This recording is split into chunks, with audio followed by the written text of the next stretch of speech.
আসুন বেয়ান, আসুন আসুন আসুন আসুন। একটু কুণ্ঠাবোধই হচ্ছিল আসতে। মেয়ে শ্বশুর বাড়ি এতবার যাতায়াত করা তো ঠিক নয়। কি বলছেন আপনি? এটা মেয়ের বাড়ি। আপনার যখন ইচ্ছে হবে, যখন আপনি আপনার মেয়েকে দেখতে চাইবেন, এখানে চলে আসবেন। এতে কোনটা বোধ করার কি আছে? অপু কোথায়? অপুকে দেখছি না ম্যাডাম, ওকে একটু ডেকে দিন না। আপনারা অপর্ণার সাথে দেখা করতে এসেছেন? হ্যাঁ আসলে বার করো, ওই অপুর জন্য আর আপনাদের জন্য একটু নিমকি আর আচার এনেছিলাম।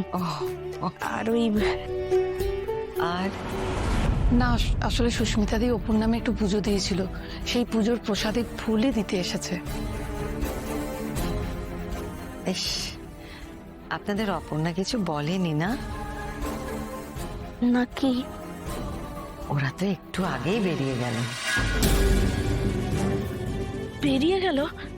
কোথায় বেরিয়ে গেল? হানিমুনে গেছে।